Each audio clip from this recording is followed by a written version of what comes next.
Good afternoon, and welcome to INQA. Our guest today is Vice Presidential Candidate Senator Alan Peter Cayetano. I'm John Neri, Editor-in-Chief of INQUIRER.net, and it is my happy task to serve as host for the next hour or so. Sharing hosting duties with me is INQUIRER.net's Chief of Reporters, Tain Sabilio. Senator Alan Peter Cayetano is the running mate of Davao City Mayor Rodrigo Duterte for Vice President of the Philippines. Senator, welcome to INQUIRER.net and to our cozy little set. Hi, good afternoon, Tain and Jan, sa lahat ng mga nandito and all over the world. No? At maayong udto sa kaninyong tanan sa mga nasa Visayas, Mindanao. Thank you. We are live on Facebook, on Periscope. We are live on YouTube, on the Inquirer News channel. We are, of course, also live on INQUIRER.net itself, the country's leading news website. We are also present in the chat app space. We have live updates on Viber, on Kakao, on FireChat, on WeChat, and we are on air online. We are also covered by Radyo Inquirer, by the Philippine Daily Inquirer, by INQUIRER.net, and by Inquirer Bandera. Last but certainly not least, we are also live on Twitter. Follow us at INQUIRER.net and at team_Inquirer. Senator, just a couple of words about the format. It's very simple. We have 3 rounds of questions. Each round will last for about 18 to 19 minutes. The first half of each round will consist of 5, 6, 7, 8 questions from our various audiences. And the second half of each round, we will have our own follow-up questions. Okay. And then at the end of the third round, we'd like to ask you for a... If I'm still alive after 2 rounds. Oh, you survived the 3-hour debate last night. Only I think to you God's will be around. grace. And then at the end of that, sir, we'd like to ask you to leave us with a closing statement. Thank you. And also a word to our audiences. You will see us every now and then checking our phones. We are, in fact, listening very intently to our guest of honor, but this is the way we receive, we read, and we raise the questions and comments that you are sending online, on social, on Facebook. So please bear with us. All right. Senator, the first question is actually a comment from Twitter from Maybe. All right. He says, about your performance yesterday, Senator Cayetano doesn't really have a plan. Political will isn't a plan. How do you respond to that? What we're saying is that we do have a plan. We have PowerPoint keynote presentations. Many of these will also be cross-referenced with NEDA plans, JICA transport plan. What I meant during the campaign and what we've been saying all throughout the country is that all politicians have a plan. Non-politicians, because of the internet, the information revolution, you can get your phone now, i-Google nyo, how to fix traffic in Metro Manila. You'll have maybe 5 plans that cost a couple tens of millions already there. You know? Mindanao is an example. Mindanao railway system. 2010, 200 kilometers, 76 billion pesos was already on NEDA's table. Now you need a feasibility study next. They use the Japanese and Korean consultants. 2012, phase 1 was ready for implementation. Until now, hindi binibid. That's why Mayor Duterte and I are emphasizing all the plans are there, but who will have the political will to implement the plan? Now, what is one thing stopping the others? Vested interest. No? That's why I use the verse Matthew 6:24, that you cannot serve 2 masters. You will love one and hate the other. You cannot serve God and money. The reality is, in anything we deal with, no, we were delayed a little bit because of the internet. Okay? In terms of gross revenues, a couple 100 billion pesos. In terms of profit, just between the 2 big telcos, 50 billion pesos. How come you cannot even make a call? Many people in their house, in the place of work, pag nagko-commute, di ba? A lot of times, hindi mo pwede ilabas sa jeep o sa bus, baka manakaw. Pero the times na ilalabas mo, wala kang signal. And even may signal ka, bakit mahal at mabagal yung internet? If we switch to, if we have fast internet, you don't make calls and you don't have to pay per minute or get the only promos anymore, di ba? Because you'll use either Viber or WhatsApp or whatever application over the internet, no? So all the plans are there. I've talked to former NTC commissioners. I've talked to people abroad. I had the privilege of going to Israel a couple years ago, and they're way up there sa tech, no?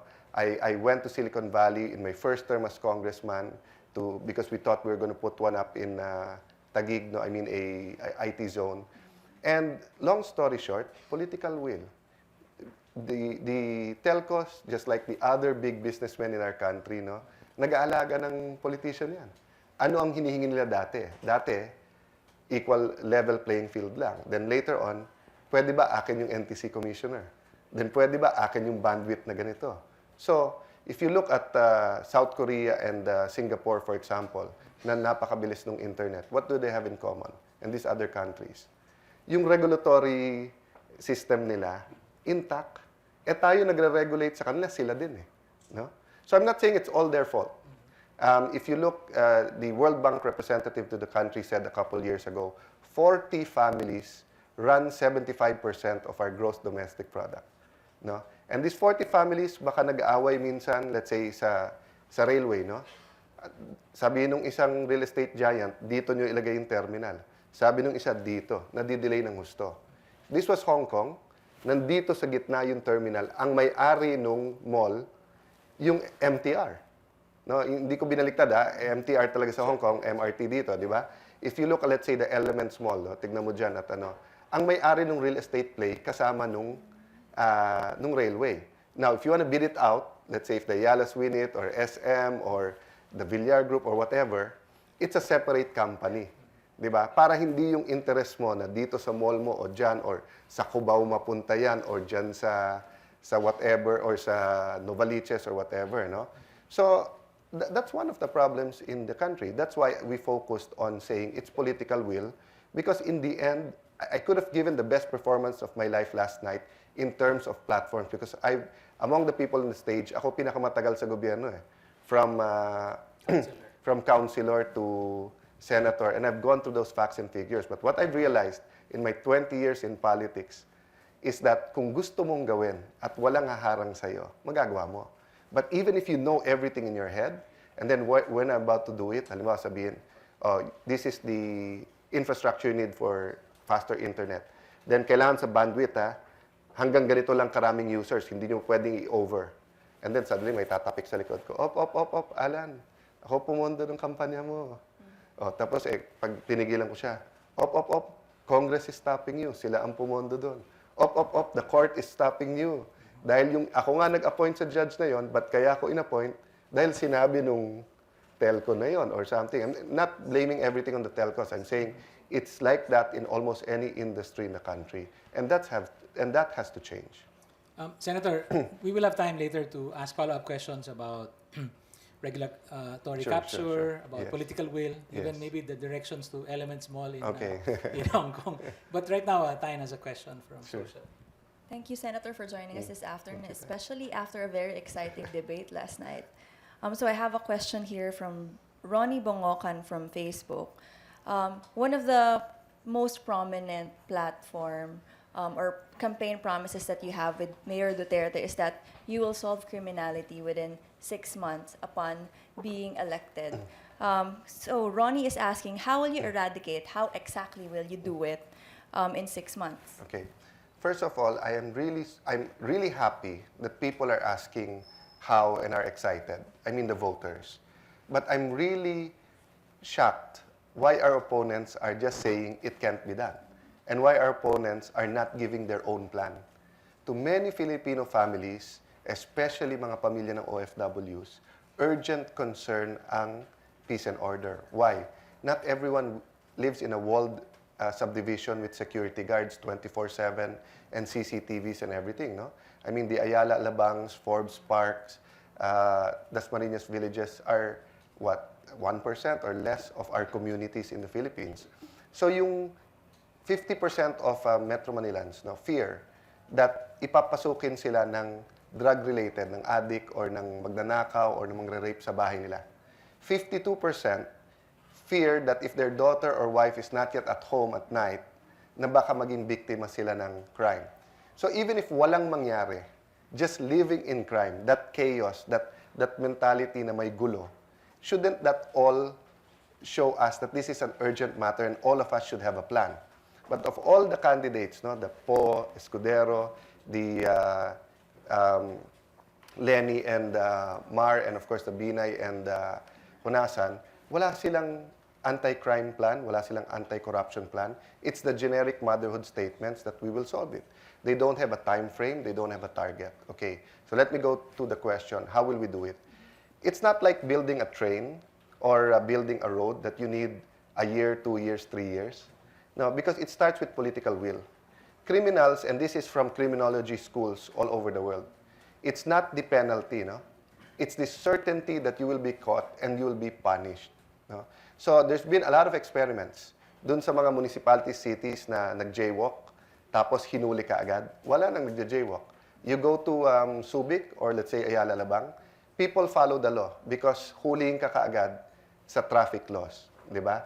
Ganun din sa mga local governments na hindi papayag sa luloko-loko mag-pay ng tax.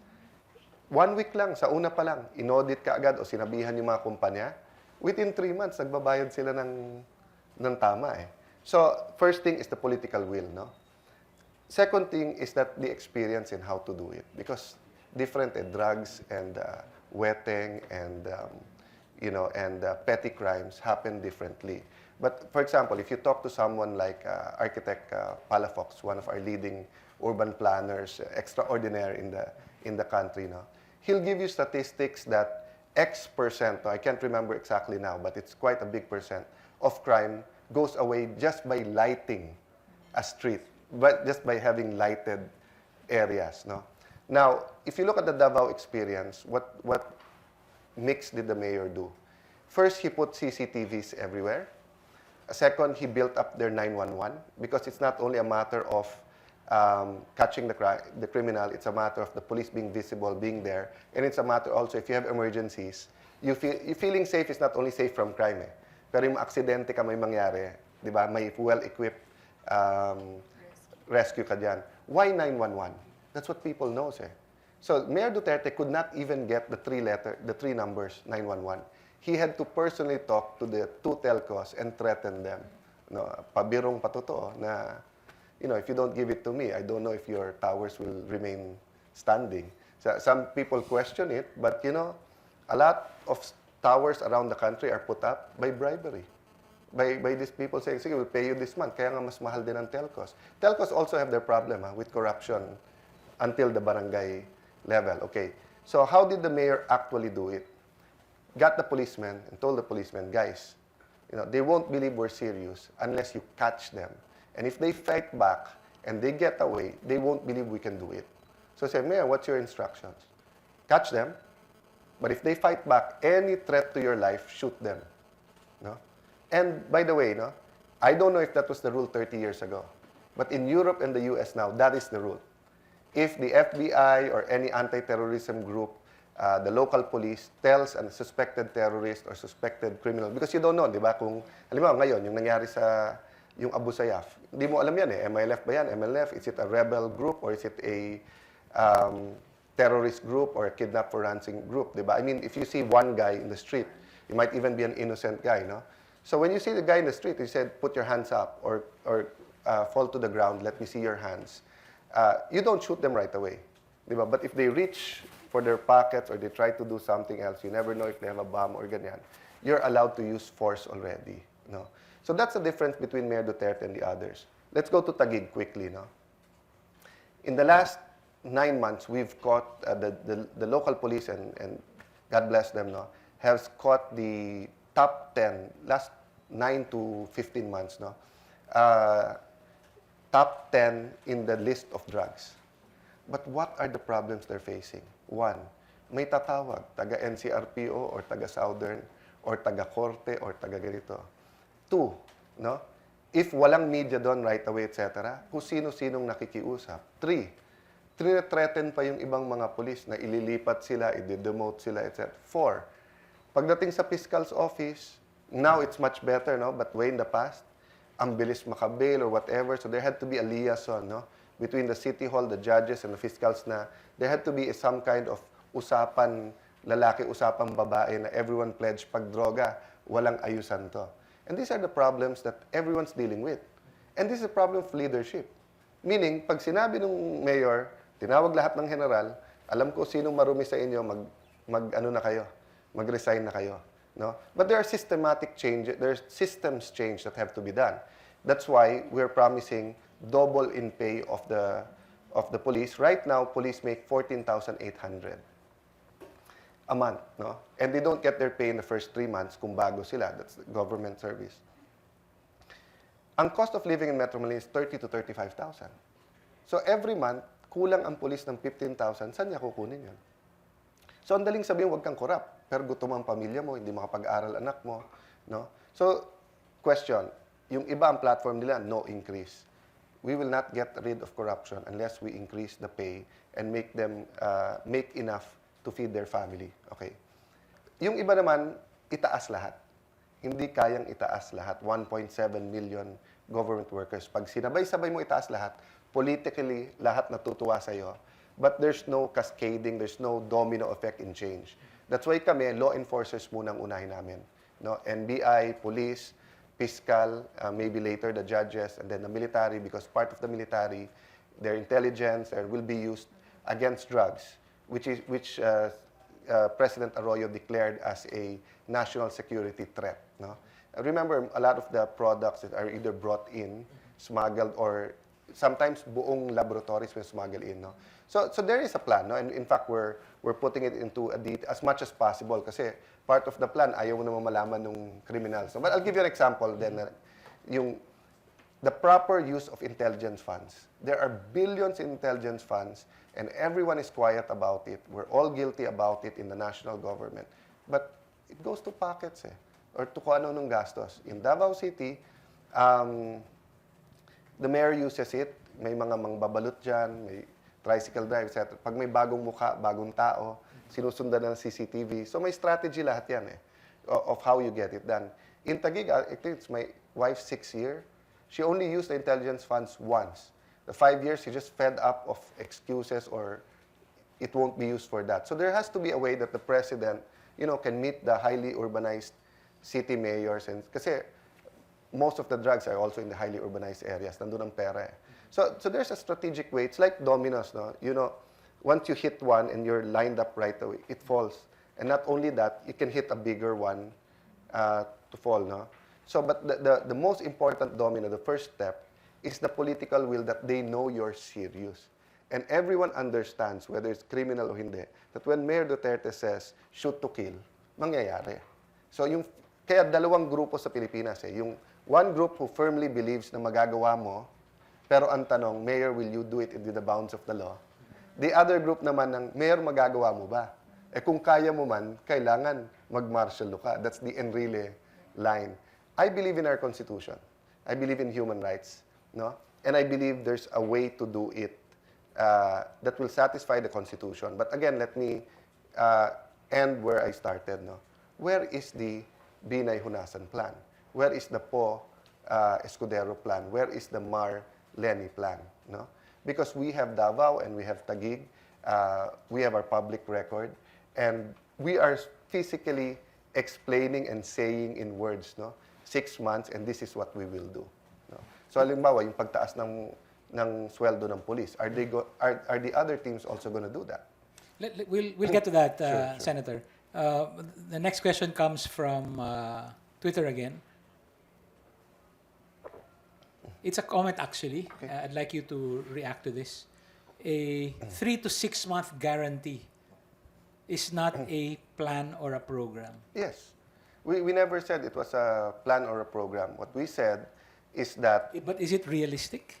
yes, to feel safe, to suppress crime to the point that you can walk the streets. Because nga, ang kriminal, nakatingin lang yan Neri, John, and Taino, if we all had 12 children, No, and This will be a very full house. it Yeah. will be a full house. But let me take my family as an example. No, my mom just loved us to death and took care of us and everything, but she spoiled us. I mean, in the sense that, you know, if she says don't fight, we wouldn't listen to her because hindi naman kami papagalitan eh. When you hug her and rub her feet and bring her hot tea, she's a teacher eh, so she loves children. No? My dad, on the other hand, sabihin pa lang, nasaan si Alan? Nanginginig na ako eh. Ano bang masamang, I'm already asking my mom, did I do anything bad? No? So in the house, if my dad says don't eat in his room, no one eats in his room. In the house, when he said no one drinks, no one smokes, we don't drink, we don't smoke. Because it was, we know we're going to get it if he does it. I tried once, and I got smacked around. He saw me having Andy player sa aking kotse, and I didn't even drink it yet, but I really got it, and I never ako umulit. No? Ganun sa crime eh. And all the science will point to that. No? So, is there a plan? Yes. No? But this is not like an infrastructure master plan. No? The plan is simple. Eh? Character, leadership, political will. No? Tell the criminals, you will either be in jail, and it won't be a 5-star Muntinlupa. It will be a jail that you will suffer. No? You'll have a rehab program, but you're going to be in jail. Or 2, if you fight, you're going to be in the cemetery. Diba? If you stop, you're okay. No? And all the sciences of criminology will be there. Spending on CCTVs, spending on crime labs. I've worked on crime labs the last 10 years. Some of the crime labs around the country is my quiet way of helping the PNP. No? Putting up the pay of the police is crucial. Eh? Because if the police is corrupt and they're part of the crime, I don't know if you heard this. No?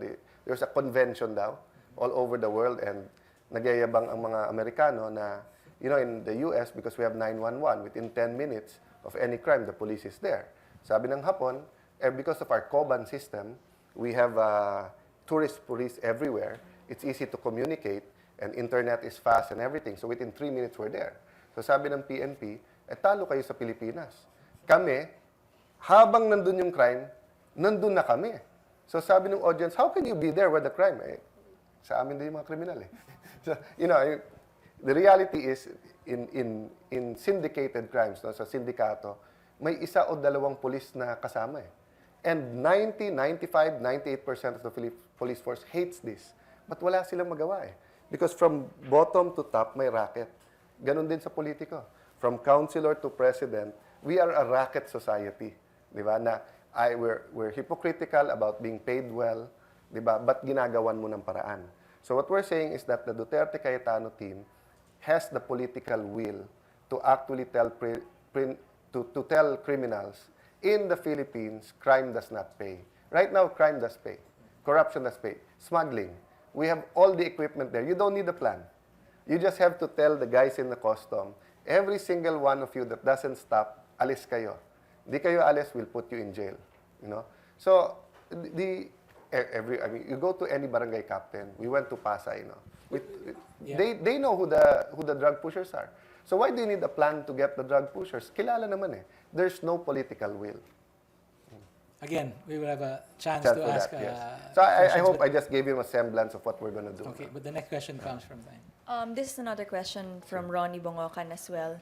I know you already explained your plan. If, for example, a criminal or a suspected criminal would fight back, the law enforcers would have instructions to deal with that. But he is asking, will you condone extrajudicial killings? Never. You know, extrajudicial, you know, you have to distinguish between rallies, talking, and saying patay yan with the actual instructions and in the sober discussions. No? So Mayor Duterte has made very clear instructions. One, never always within the bounds of the Constitution. Never extrajudicial killing, yung nakita mo yan, suspected, bigla mong barel or pinaluhod mo, babarilin mo, pastor o pare, kagalit mo, sasabihin mo may droga yan habang nagpre-preach yan or pagpunta sa kwarto niya, babarilin mo. Hindi. In fact, the most used operations in Davao is really the buy-bust or the actual exchange of drugs. Doon nagkakahulihan, no? Except for kidnapping where sinusundan either yung pera or pag pinapunta ka na nung kidnapper, no? That's why they're saying, one of the comments is, bakit yung retail ang nahuhuli nyo, hindi wholesale? No? Remember, he's a mayor. when he becomes president, if he becomes president, if the Lord gives him that, if the people support him, he will deal both with the wholesale, with the drug lords, and the, how do I put it, drug bishops and drug couriers, etc. But it's easier from his point of view and from a mayor's point of view to just go after each and every one selling it. Question, is killing per se murder? Is killing per se extrajudicial killing? Hindi. No? The Bible says, do not kill. The original translation is, do not murder. No? That's why soldiers, when they are fighting and they kill someone in combat, it's not murder. That's why the police, pag sila binabaril and they shoot back, no? That's not murder, that's self-defense, or that's law enforcement. So what the mayor is saying is that they don't have any guns. Why shoot them? Hulihin mo. But many of those in drugs, dalawa problema eh. Ang gaganda ng baril nila.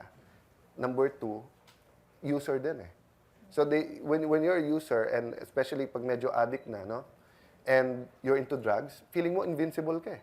Kaya yung iba, kahit tamaan na once, sumusugod pa rin sa'yo because sobrang ano nung adrenaline at saka yung drugs in your system. You know? And remember, 30 years as mayor, no? Or 22 years as mayor and just 2 terms in different capacity, how many groups have investigated him? No? If talking loudly is a crime, he'll be guilty. But they've investigated how many administrations, kakampi man yan o kalaban. Even Secretary De Lima has been on his trail. No cases filed. No? Not even solid evidence. No? So it's really, and you go to Davao and you ask the people of Davao, they're happy. And it's not a climate of fear, right? It's a climate of respect and it's a climate of being safe. So we're not saying, we've never said that zero crime. Di ba? Ibig sabihin yung, kunin ko lang, you know, I get your ball pen here from INQUIRER.net eh. Technically, ninakaw ko na yun eh, di ba? Or I jaywalk, crime na yan. What we're saying is that, like Singapore, you know, you tell your children, doon ka na sine, 2 in the morning.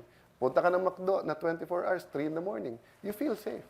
No, and you're actually safe. No? And that's the standard in Davao. But people keep throwing statistics like Senator Trillanes, no, without explaining the statistics.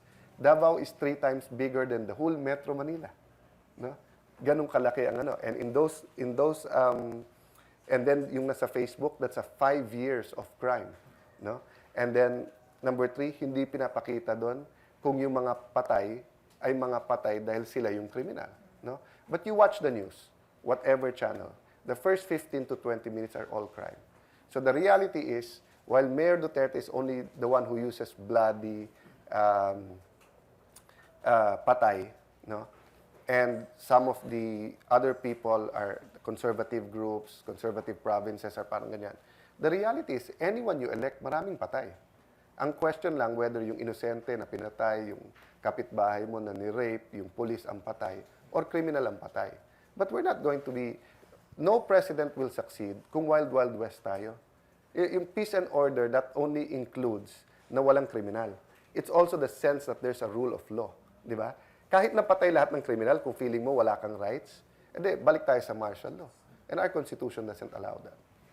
Senator, we will get back to that. Okay. In fact, I want to ask you about the UN Special Rapporteur Yes. that found, that had findings on the Davao Death Squad. But the next question is from Kennedy Feria on Facebook. This is about your campaign. Why did he come out with Duterte Cayetano posters and tarps weeks before Mayor Digong declared his presidential bid? Did you have an inkling, or were you trying to convince him, or what? 100% I can tell you faith. You know,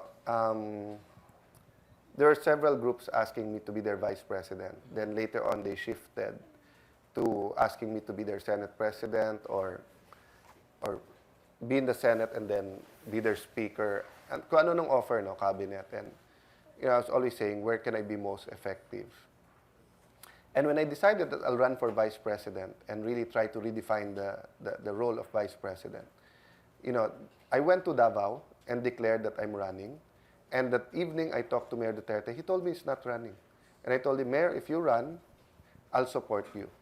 If you run with a different running mate, I'll support you quietly. I mean, you don't have to support me back. But if you pick me, I'll do my best. No, and until the last minute, I thought he was going to file. No, but he didn't file. And it was really a walk of faith. Why did we put up the posters? Why did the supporters? I have 180 groups all over the country that we had a project together, yung anti-5-6 microfinance. Palengke, vendors, tricycle drivers, jeepney drivers. I think I'm one of the few senators who has a project in areas that may calamity. More than 15,000 houses have burned down in Metro Manila from January 1 to today alone. And usually it's only the local government that helps them. Kung meron man national, bigas lang.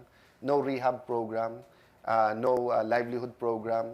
CCT doesn't, the 4-piece doesn't even kick in automatically, even if they lost everything. No? So in all those areas I've been with, I have some support. No? And, and then of course I have some business community and everything. So they're the one who pushed. No? They said, Alan, you make good match, and Alan, one way to encourage him but also get your numbers up is to have that. No?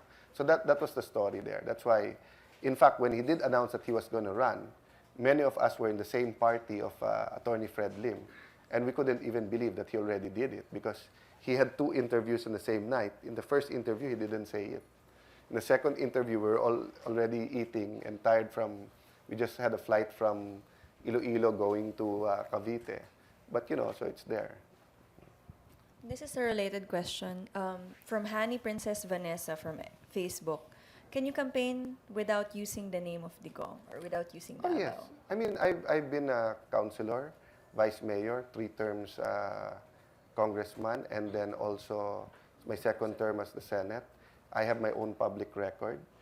If you attend our rallies, or some of them have live stream, unfortunately, the TV doesn't cover the huge rallies that we have, maybe because it's later at night, I don't know why, but and you would hear the platforms we're saying. Having said that, we're a tandem. We're the only group that really believes in each other.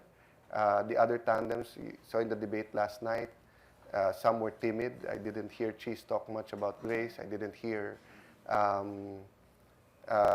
Lenny talk much about Mar, mention him once or twice. But my question is, why don't they talk much more about their running mate?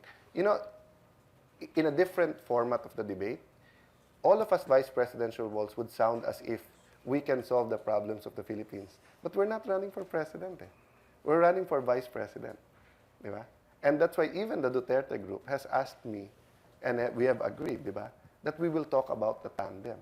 Even Mayor Duterte always says, I will win and lose with Alan, vote for him, because ganyan. Because he knows that he will need all the support. His platform is extraordinary. And he's an ordinary man. But he has an extraordinary political will. No? So it's like saying that, diba, that you found the perfect CEO, ikaw ang vice president. So I found the perfect editor-in-chief of Inquirer, diba? And I'm one of the editors. But I'll never talk about my editor-in-chief. Ba't ko naman ikakahiya if he's the best guy for the job? No? Does he have its faults? Of course. I mean, I've been here with Tita Letty, and it's a little bit sentimental. First time I'm here without her. But, and I got a lot of, I got banged up a little bit about his platform, about his cursing, etc. But that's the nature of discussion. John, you've not always been supportive of my hearings, ganyan, di ba? But I've learned from your articles. Sometimes you like it, sometimes you don't. But that's democracy at work. So hindi just because may negative kay Digong, or just because others want to support him, not me, that doesn't mean I should not talk about him. But if the question is, do I also have something to show? That's why last night I tried to contrast myself to the others and ask them. No? Some of you were in some hearings, no? Whether it's anti-graft hearings, like the Binay, the Enrile, the pork barrel scam, fertilizer scam. No? But some of them were issues like SSS, issues like Coco Levy. No? For example, no? Congresswoman Lenny couldn't talk much about the SSS because sincere siya. But her party, when the president stopped talking about SSS, we cannot give the 2,000. They stopped finding solutions. Senator Cheese and Senator Po cannot talk about recovering the funds of the coconut farmers. no? Because may mga tao sa likod. Kidapawan, no? 4 kami. 4 vice presidential called for the hearing. I'm the only one who went. And what did the 3 do? Instead of talk about Kidapawan, some were silent, some used other people to hit me while I was at the hearing. 4 nga kami nagpatawag, gutom ang mga tao.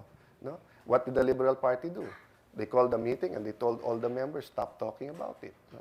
So, can I campaign on my own merits? I should not even run if I cannot. No? But, should I be timid or shy about talking about Mayor Duterte? He's the one running for president. You can have the best vice president, no? But kung lousy ang presidente mo, you'll not get anything done. Senator, we're running a bit long, so this round we'll just ask one follow-up question each. My follow-up question has to do with your mentioning, that Mayor Duterte has his faults. Yes. So we asked Congresswoman Leni Robredo the last time. Sure. Top 3 criticisms of the Aquino administration. In your case, can you give us, top 3 faults of Mayor Digong? Can I answer not from my point of view, but from the public's point of view? Sure. Okay. Cursing, being cavalier about humanizing, and also talking about patay-patay. No? So, but in all 3, no, we've explained that this is his personal style. This is, for example, cursing. He is not cursing the person, and in the generation of my father and grandfather, that's how they curse. If you look at Facebook now, yung S word or BS or diba, other words is cursing of this generation. In the PI was the cursing of the other generation. I don't curse. I try not to. I'm also human, diba? But he does. No? Womanizing, he's separated from his wife. He admits that this is, his lifestyle in the past, but he's 70 and it's a different now. And then yung patay-patay, he's explained that that's the way he speaks, that's the way criminal speaks, that's the way police at that level speak, but he will respect the law. Something related to that. I've watched you campaign since 2013, and I noticed that you always quote the Bible, for example, during your rallies or even during the debate last night, for example. But how is it? I was surprised when you decided to run with Mayor Duterte. How do you reconcile that? I mean, with the image pa lang, it's a bit different from how you speak, for example, the way he is. When I was much younger, because yung lolo ko on my mother's side was an atheist, German-American siya. We didn't know that my grandmother was a closet Christian praying for, no. And then, of course, pagpunta niya dito, Katoliko sarado lahat, and she enjoyed going to church, but new sa kanya, no. So, when I was watching the TV, I saw it was the time dyan nila Jimmy Swaggart, if you remember, di ba? And Jimmy Swaggart Vaguely, yes. was hindi ba tayo magsingidad? Yes, I remember. Okay. And, he'd really hit hard. Talagang, you are a sinner. You are ganyan. Then there's this other, yung Hubbard family, if you remember, no? He was like the lolo Santa Claus that you always look for. Di ba na? So loving, you'd hug people, and God loves you, no matter what you do, God. So I asked my mom, Ma, not looking at religion, etc., but sabi niya, Alan, the reality is some people need to be slapped in the face to realize that they're doing a mistake. And some people don't need slaps. They've been slapped their whole lives, and they need to be hugged. No? And that's why you have 2 kinds of evangelists. No? And that's what I saw in Mayor Duterte. No? We have the same core values. He has a deep belief in God. He's not verbose about it. No? But years ago, when he was being investigated, he was in my sister's office, and I clearly saw it because he told me, alam mo, Alan, alam mo, Senador, how I keep Davao safe is between me and God.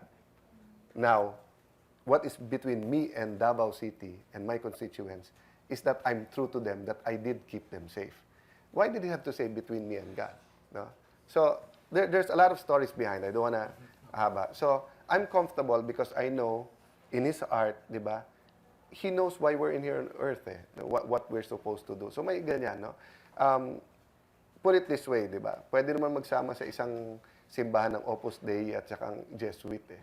They believe in the same God, but they're isa conservative, yung isa medyo liberal. No? So I'm not saying na pareho kami ng belief sa lahat ni Mayor Duterte. I'm not saying that I'm a better or he's a better Christian. That's not for us to judge. I'm just saying core values and how we want to change the country, nagkakaisa kami. So I'm comfortable with that. Yeah. Thank you. You know, that's an image to conjure with, no? Mayor Digong Duterte as the Jimmy Swaggart of Philippine politics. Okay, let's move on to the second round. We'll just cut down the number of questions from the Well, audience. I'll try to answer much short. Yeah, but I'd like to thank our 9,000 live viewers on Facebook. Senator, we are breaking the record here.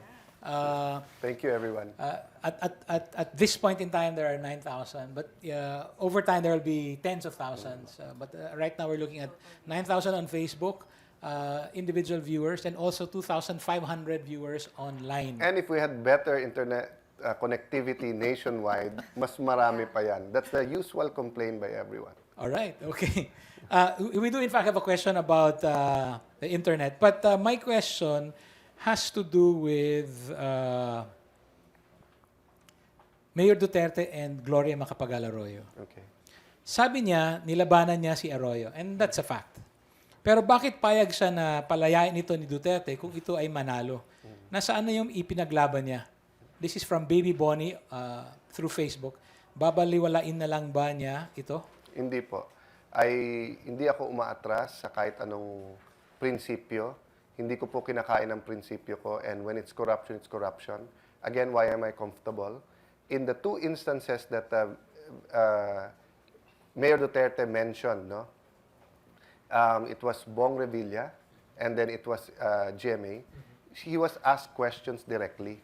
And si Mayor is not the politically right type of politician that will see to the question, will see how will it come out to people. He'll just answer it directly.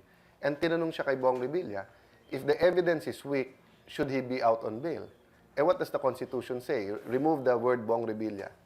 If the evidence is strong and the case is punishable by reclusion perpetua or higher, no bail. So pag weak, pakawalan mo. So ang sagot ni Mayor, kung weak yung evidence, pakawalan mo. But since it's a Napoles, Bong Revilla, it came out the wrong way. Ganon din kay GMA. Sabi, sir, with the present cases against GMA now, and even the staunchest anti-GMA critics, no, all of us who were together, we criticized in 2010, 2011, 2012. No, look at the record, Google nyo sa internet. We were criticizing the government. Bakit yung strong cases, Hello Garci, fertilizer scam, etc., hindi nyo kinaso kay PGMA? Ang kinaso nyo yung mahina, no, yung PCSO, because intelligence fund, bubuksan lang yan ng ng COA, that's the law, and it can be used for certain things, no. But I don't want to further weaken or whatever the case, no. So he was just saying, sa kaso na yan, di ba, mapapakawalan. But I was in many other events hearing na hindi ni-report, no, where he said, hindi ako makikialam sa kaso. Yan ay nasa ombudsman at nasa korte. Let them do it. But give them justice. Wag matagal, wag ganyan, no? That's why I'm comfortable. At one point in time, he was even asking, would Alan be a good DOJ? Ako nagsasabing, ayoko ng mga ganun position. Gusto ko sa platform. Let me ask you a question. If he was bent on releasing some people, why even think of Alan or a staunch critic being in the DOJ, no? So, ako dyan, I'm confident when he's there, he will do the right thing. And I can make a commitment to you now because that's an ongoing commitment, no? Pag mali, mali. Pag tama, tama, no? We're not going to compromise on that, no? Having said that, no, many of the supporters of GMA are the backbone of the Bongbong campaign, di ba? And some of them are the one throwing that to me. Di ba? Bumaliktad kay Jim. Pero pag titignan mo, na kay I don't mind about the anti or the people with the Liberal Party because it's a fair question to me, no? But some of them sa Facebook, pag trinace namin, kasi you can press on it, di ba? Then you'll see their account. Panay nakataas kamay ni Bongbong for Vice President. Tapos sila nagkri-criticize sa akin about GMA. Sila nga ang magkakasama. Remember, Governor Aimee, when she was congressman, at the last minute sa impeachment, nawala. And then ang usap-usapan nga dun sa Congress, they made a deal with the GMA to not impeach her because there's so many cases regarding the Marcos wealth, which is still with PCGG and still with the court. Thank you. Last night, you stood out during the debate, especially yung confrontations nyo with Senator Marcos. And a lot of people, well, his supporters didn't like that, but there are also some people who took notice of what you did. This question from Enriquez Mac from Facebook, he was asking, ang tanong ko lang kay Cayetano, kailangan ba talagang mang-away ka para thumbs up ang buhay ng mamamayan? Yes. Because why is it that any voter will say, gusto ko ipaglaban mo ko? Pero ayaw nila pag parang palaaway ka. So for me, okay lang na palaaway ka because things won't change unless you fight someone. No? But you have to look at two things. Tama ba yung pinaglalaban at sino yung pinaglalaban? If I went up against Bongbong Marcos because he was innocent and I just want to be vice president, mali yun. Diba? If I went up against Bongbong because it's the first time I went up against anyone sa graft and corruption because I want to win, mali yun. But I went up against ERAP, I went up against Arroyo, I went up against Enrile, I went up against FG, I went up against the fertilizer scam, the swine scam, ZT and BN, diba? I might not have been perfect. I was learning the gift giving in Malacanang, no? And even the SAF 44, no? You know, do you think I gain anything by fighting people? You know, yung threat sa buhay namin, yung not being able to go anywhere we want. I won't go into the details of the threats and everything, no? And then, you know, my low ratings in some areas is because yung kingpins ng area na yun, nakalabang ko. And really, has a big following in the Cagayan area. And despite na sinuka na ang Marcos, nilunok ulit, sinuka ulit, ngayon nilunok ulit at si Bongbong na naman. So that helps him, no? But me, Pampanga, of course, the Pinedas who are very close to the Arroyos will not go for me. Di ba?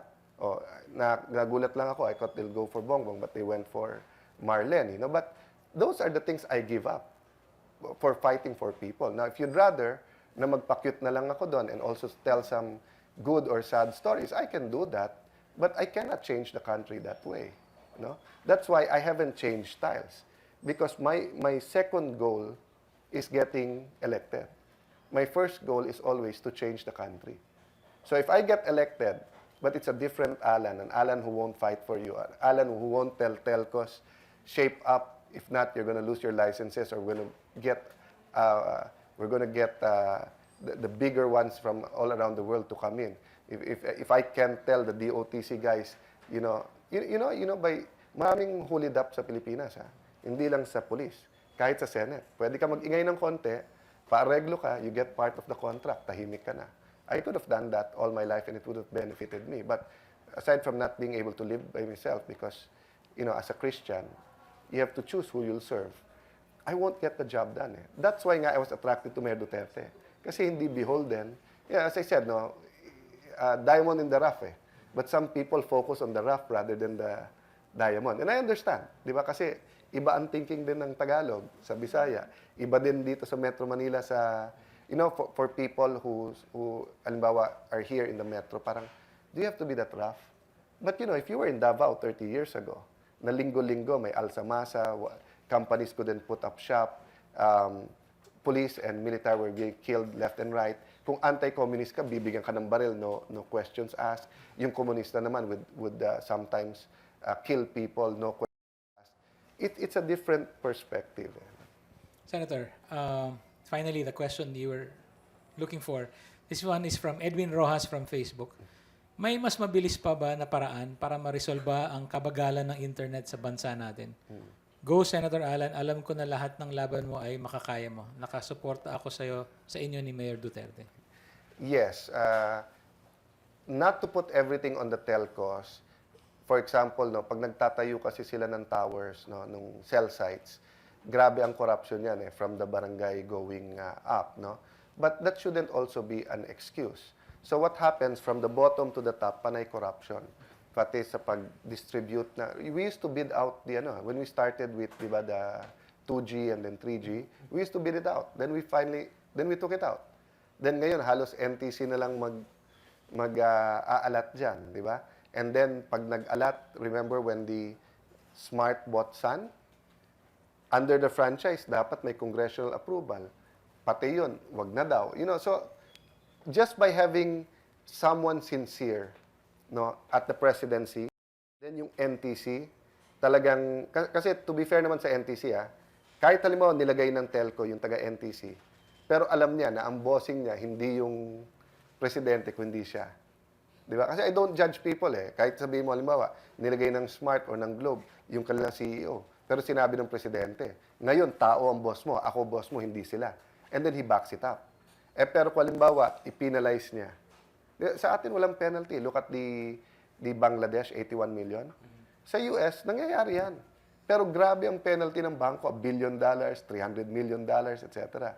So sa telco sa Amerika, minsan nangyayari yan. Pero grabe ang fines. Sa atin wala, slap at the wrist, di ba? Kasi magsyota Magsyota ang politika at saka ang politiko at saka yung funder niya So we have to change that model. It won't be easy, but we'll get there, And to be fair to the other oligarchs, they just want a level playing field. So kung halimbawa sa train, just to connect that with the faster internet and the IT, sa train, kung mag-aaway kasi sa administrasyon na to, nandito sa kanya yung terminal.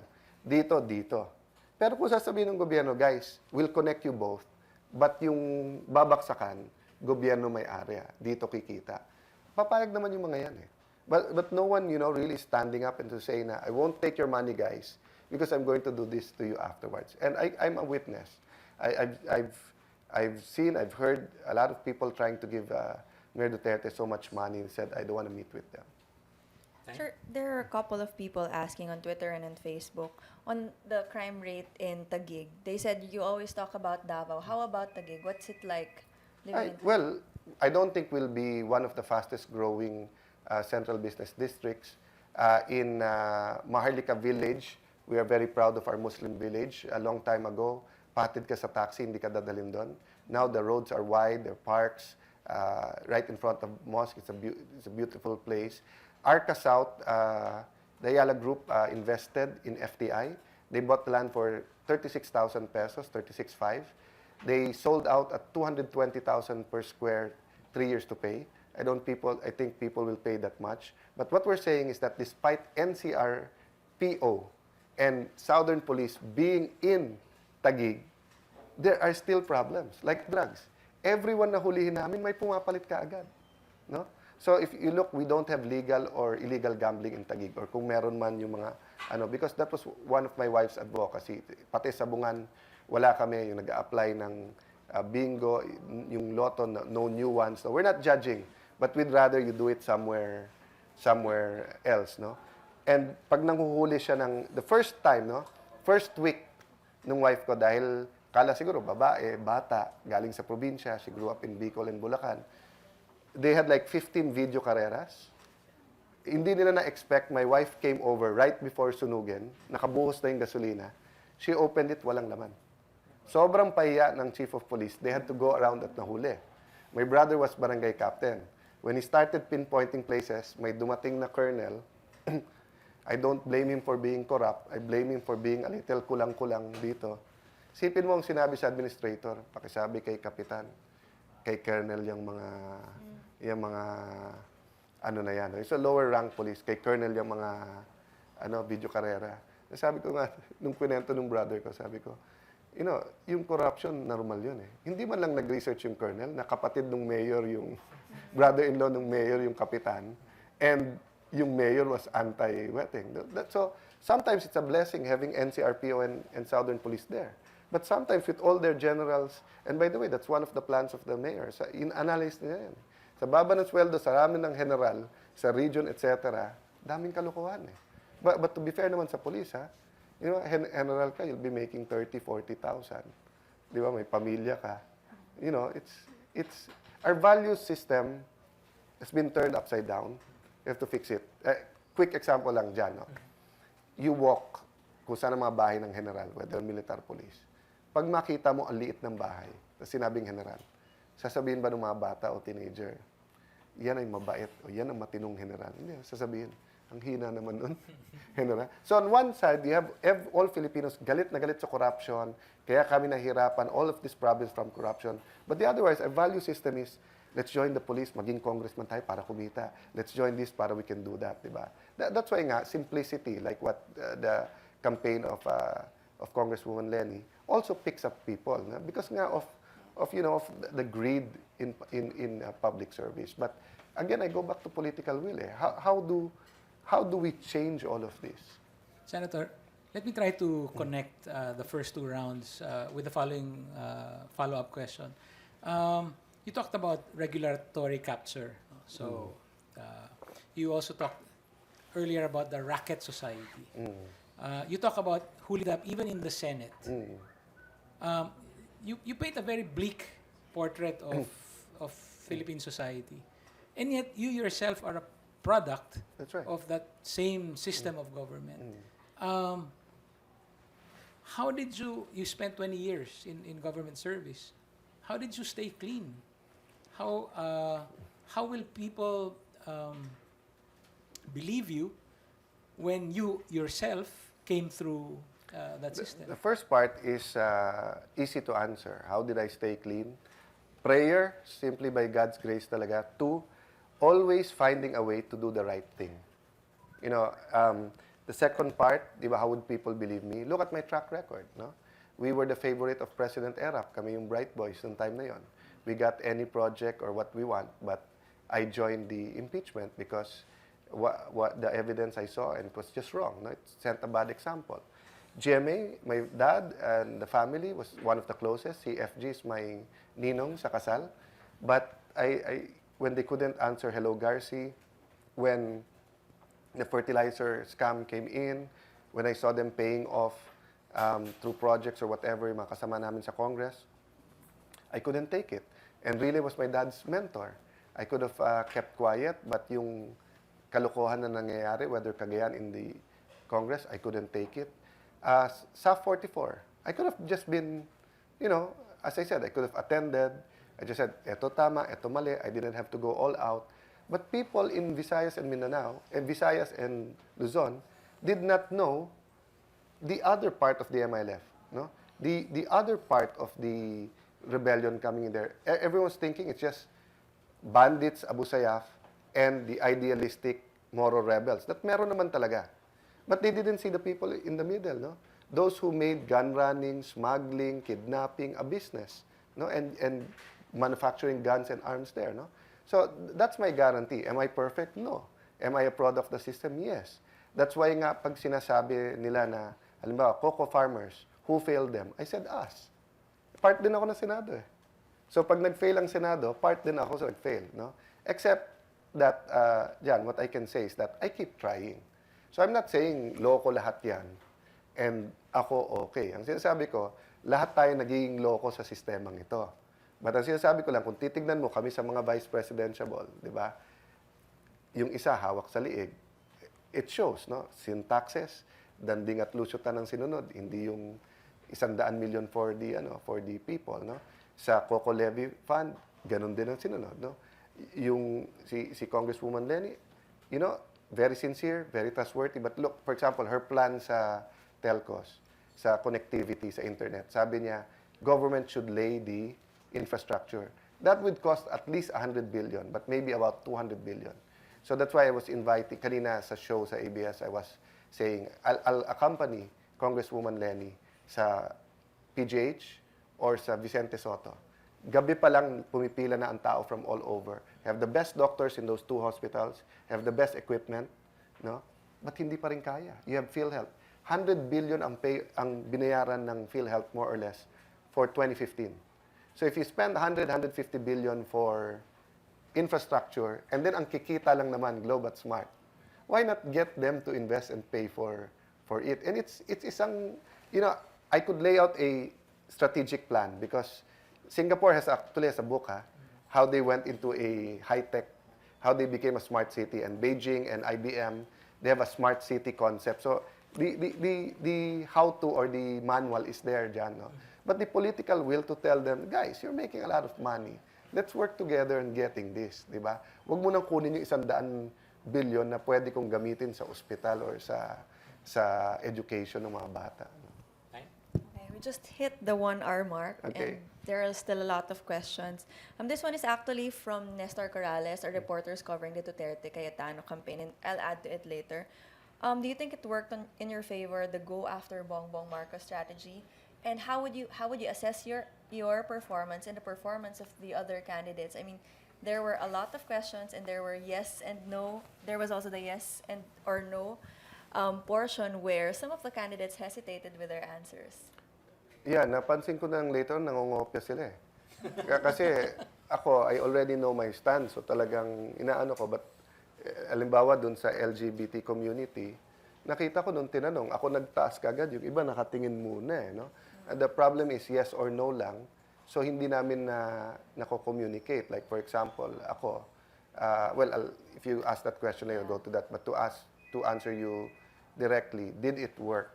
It's funny because, just so that hindi ako ma-awkward, I waved to the crowd and shook Cheese hand, then waved to the crowd. Pero pinuntahan ako ni Bongbong, nakasmile. So, kala ko, sport lang, the issues are issues, so kinamayan ko. Nagulat ako, bigla akong binulungan. It won't work. Ganoon siya, ganun yung tono. It won't work. It won't work. So, binitawan kami, hinabol ko. Sabi ko, who says it's about that? And Nestor, with all due respect, that's the same thing answer with you. If you think it's just a strategy, you don't know me that well, no? I would have gone like that, whether I'm running or not, just given the opportunity. In the Senate, there's never an opportunity to talk about Marcos wealth. If you Google or you look at the files, I've talked about the Marcos regime all throughout my career. I've talked about how Singapore grew because Lee Kuan Yew was a tough leader, was a strong leader, but he was never corrupt, and he never affected the basic constitutional rights, no?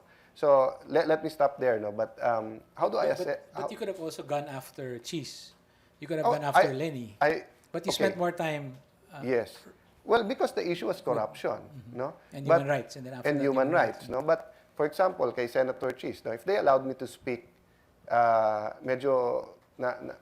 be fair to the dalawang host, ang dami ko ng beses nagsalita eh. But if they let me speak on the syntaxes, I was gonna say that sinong bubulahin ni Bongbong at saka ni Cheese na i-tax natin ang mga airplano, i-tax natin yung... malaki na tax ng mga yon. Di ba? Ang pinag-uusapan natin, 20 years, hindi natin in-adjust yung taxes sa alak at saka sa sigarilyo na ang apektadong diretso talaga. Ang kumikita dyan, 2 tao, Lucio Tan and Danding Kuangco, at least during that time, no? So, if we would have gone there, we would have framed that way. Now, kay Congresswoman Lenny, I'm not going after her because, she's new, she's inspiring, she's trustworthy. But it's the company that she keeps, diba? That's why if you read between the lines what I was saying, that how can you stop wetting if the number one sa wetting is your supporter? How can you fix the airport when you cannot even tell Secretary Abaya, you're wrong, man, and shape up, diba? I mean, and dyan, kung isa-isain ko nangyari, di ba? LTO, sticker, plaka, yung lisensya. Tapos nanakaw pa yung plaka na nasa customs. Okay? And then sa MRT, LRT, everyone knows that it's excuses.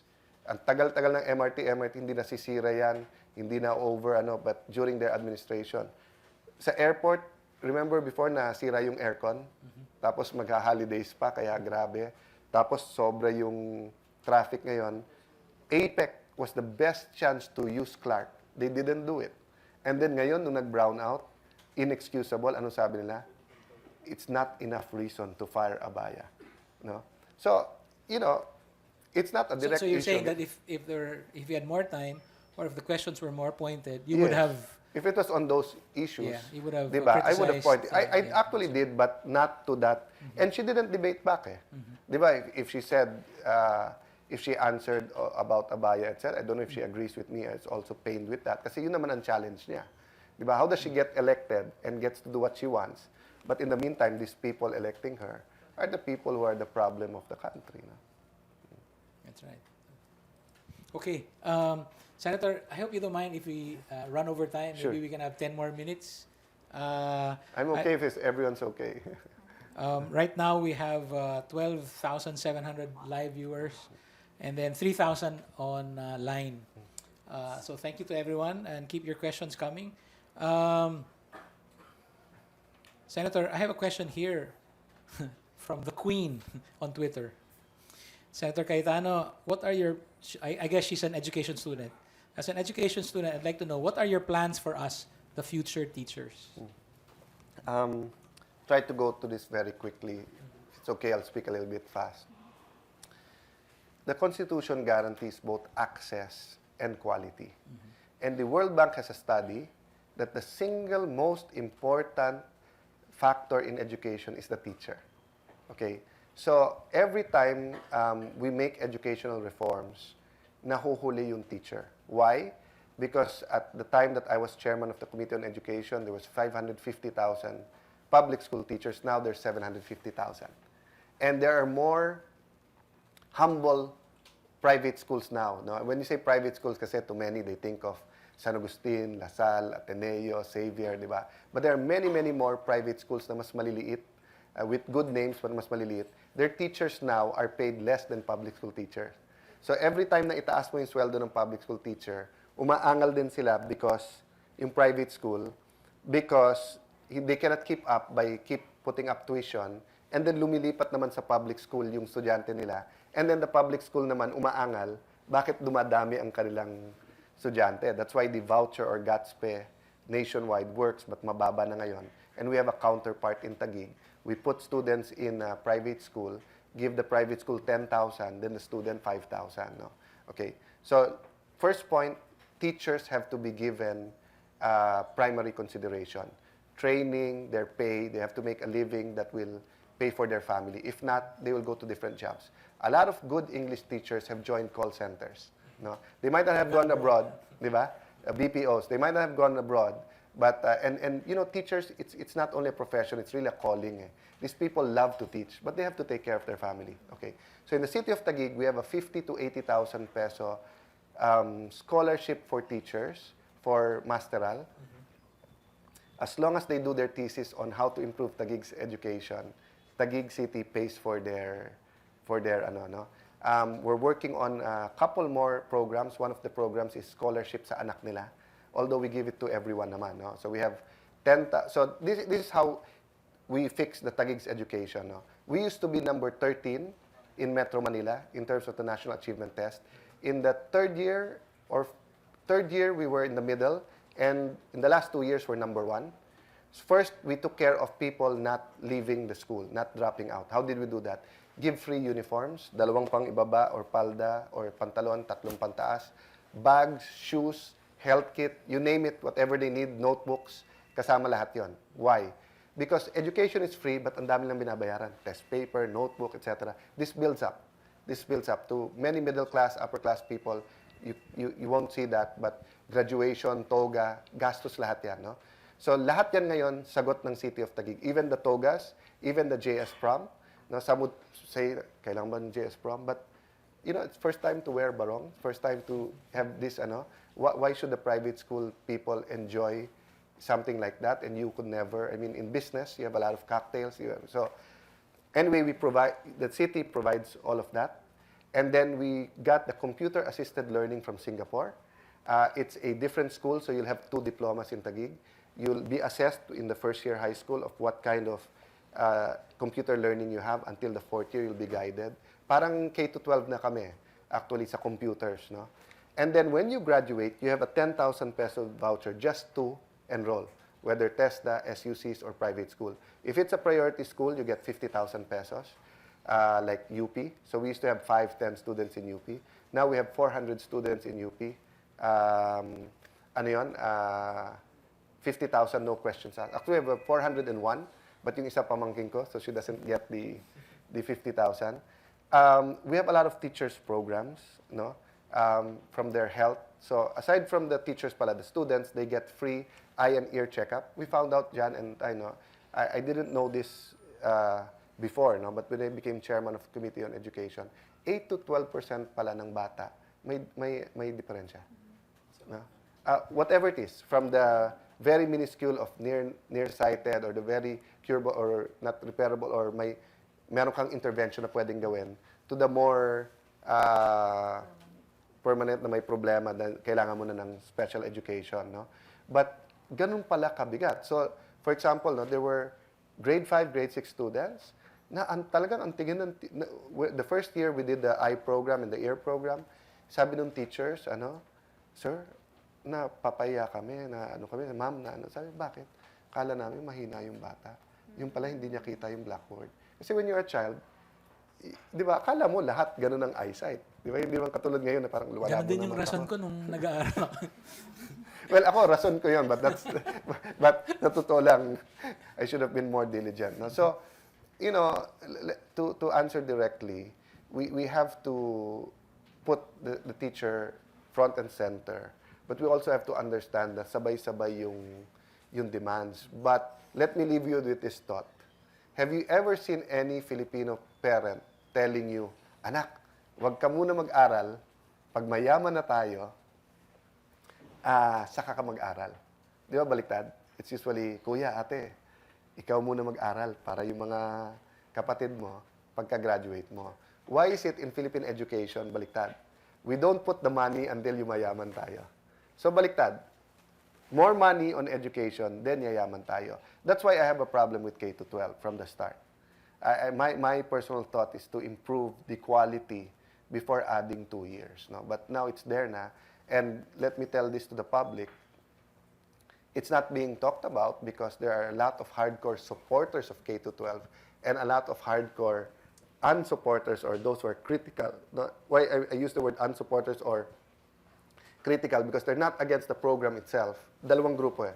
Against the program itself, yung isa for the program, but they don't think we can do it right away. We're in for a crisis because the classrooms are not ready, are not ready, and we're going to have a massive amount of dropouts because people are really poor in some areas. No? But politicians are not talking about this, again, because of leadership. Senator, one last question from social. We have record views on Facebook right now, and a lot of them watching are Filipinos from other countries as well. So maybe you could answer briefly. This is from Ben Barredo from Facebook. What is your plan for the OFWs? Okay.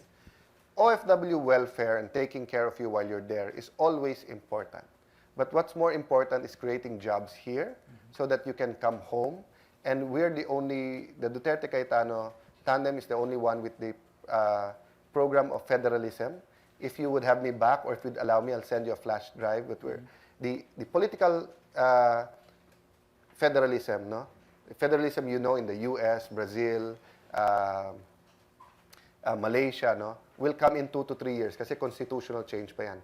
But the economic federalism, building heart centers, lung centers, kidney transplant institutes in Visayas, Mindanao, Southern, Northern Luzon, building the Mindanao Railway, building the nautical highway in the Visayas, moving out departments. We want to put the Department of Tourism in Cebu, the Department of Environment and Natural Resources, Department of Agriculture in Mindanao, the DOTC in Clark. By the way, this will also help connectivity.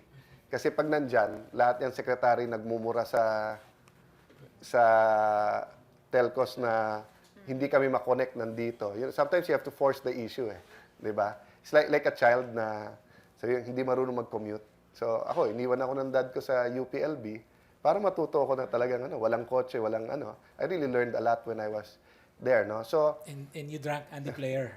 that was before. Lambanog na pagdating doon, pero medyo marunong na ako sumunod sa tatay ko noon. But going back, so OFWs, your welfare, making life easy for you.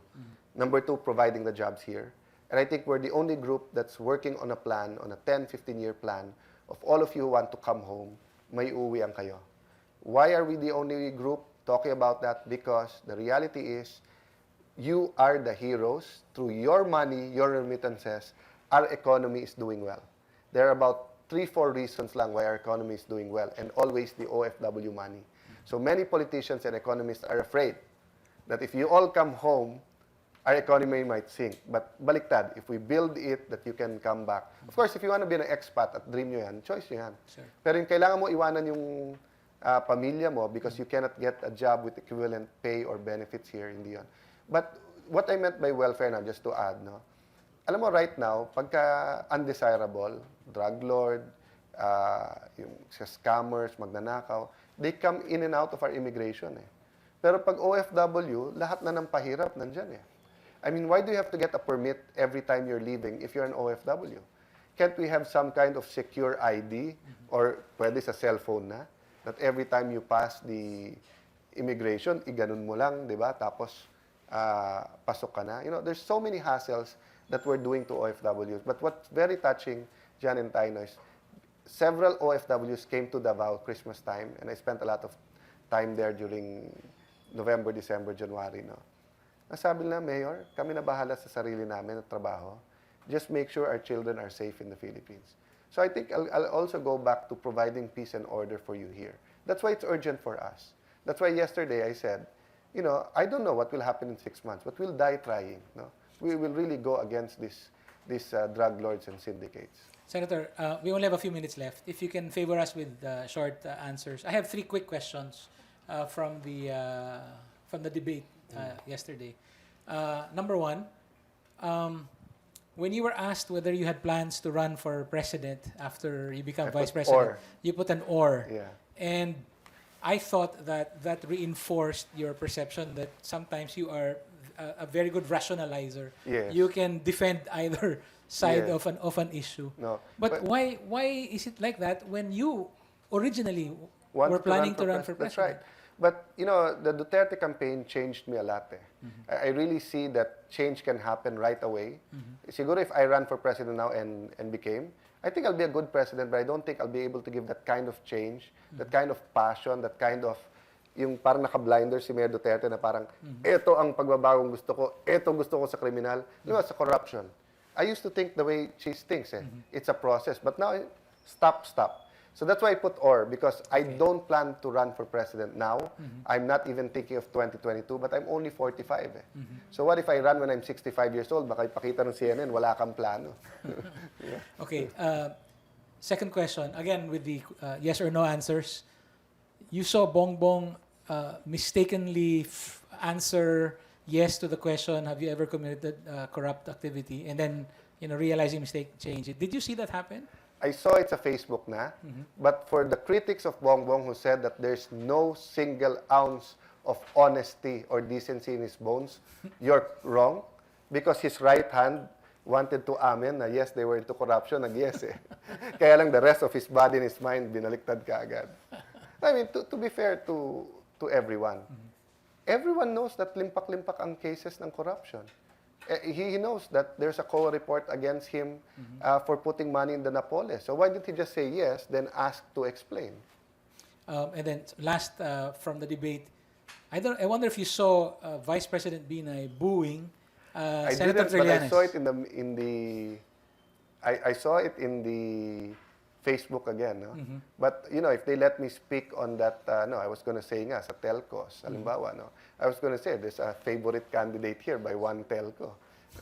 Now, will he be able to tell them at pukpukin na ayusin to? I didn't see it, but, I guess we're all human. So, naapektuhan na. I saw a lot of people booing and yaying. In fact, yung maraming nakadilaw, so I did pro or anti until they saw me and gave me a hug. Kasi you never know. I mean, remember, I reinforced my message yesterday that it's all about Marcos, Cojuangco, Aquino. 50 years yan, 20 years of Marcos, then President Cory, and then after President Cory, it was all about the Marcos, Cojuangcos, then Pinoy came back, then now Marcos. If Marcos wins, what happens? Tingin mo yung mga korista at mga dilaw, titigil. So it's just the same cycle. So when do we get out of this Marcos? There are a lot of Aquinos, there are a lot of Marcoses, kamag-anak that are friends and are good people. I'm just saying, as a national paradigm, dalawang pamilya lang ba ang pagpipilian natin? Right? The SWS survey that came out this morning shows that Duterte is leading, but a lot can still happen in the next few weeks. What happens if you win vice president and someone else wins the presidency? How would you work with the likes of Rojas, for example, or Poe Yeah. Or Binay. 2 minutes. I'll respect the mandate. And if they do well and give me an assignment, I'll do it. But if they're corrupt, I'll go against them. Thank you. Unfortunately, time is up. We'd like to ask Senator Cayetano if he would like to give us a closing statement. 2 quick points. Number 1, definition of Einstein of stupidity. The Bible tells us never to call anyone stupid, but and there's no buts there, no? But what's the definition of Einstein's stupidity? Keep doing the same thing, expecting different results. So, mga kababayan, gusto nyo ba ng pagbabago sa ating bansa? Do you want to change the Philippines? If yes, then we have to change the system, and we have to have someone that's willing to change. If not, it's empty promises. Number 2, no one has gone wrong praying. So if you're not sure, or even if you're sure who you want, what's wrong with saying a prayer and just asking the Lord to renew, to change our country, and to lead you to pick the best candidates. So thank you very much, Inquirer, and all the affiliated groups and the social media platforms that you have used today. Sir, as a token of our appreciation, here is Guito, our Inquirer Group mascot. Thank you. He comes with questions also. You might Great, want to great. answer. We would like to thank Senator Alan Peter Cayetano for giving us the time with him. We would like to thank our multiple audiences on Facebook, on Twitter, on Viber, on the various chat apps. This has been INQ&A. Thank you and good afternoon. We would like to thank Senator Alan.